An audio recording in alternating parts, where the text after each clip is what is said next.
Hello and welcome to today's video, and today I'm actually looking at the F1 power supply again.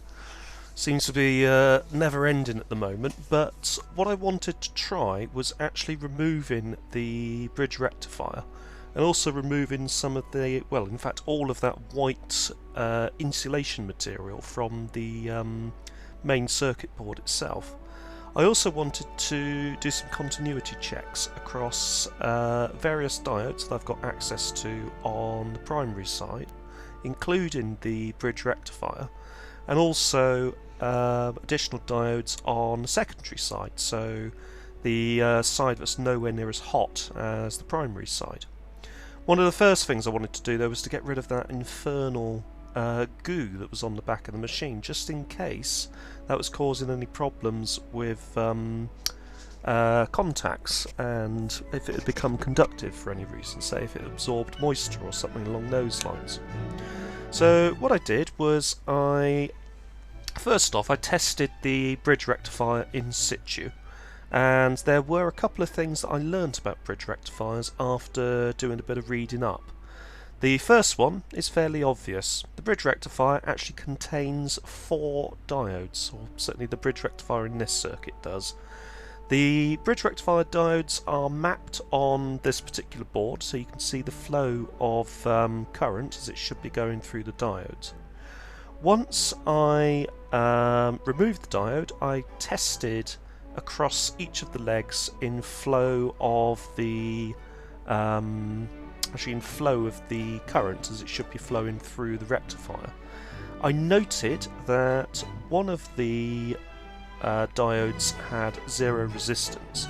Now I've been advised that if a diode has absolutely no resistance, that is not a good thing.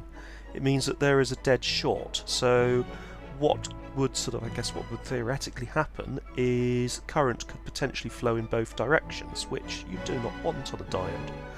One of the other connections on the bridge rectifier had a good amount of resistance, but another one had around 1.6 ohms, which I've been told is a little bit low. So to me it would strike me that that diode is toast. We need a new bridge rectifier. I do have an NTE 5315, which I'm going to try fitting. So I've been advised, or rather I've checked online with various data sheets and compatibility, that the diode that was in there, the rectifier that was in there, its direct replacement is an NTE 5315. Sorry, by direct replacement I mean a suitable replacement that should work is an NTE 5315. The rectifier that's in there at the moment seems to be very Sony specific, which does seem to be the case of a lot of Sony equipment, so it could be interesting trying to find an actual diode that would work with this particular unit that is an original rectifier. I have in storage a spare Sony C5, which is really spares only. Power supply does work, so I was going to see if I could get see if that supply does actually have one of these rectifiers and possibly borrow it for this.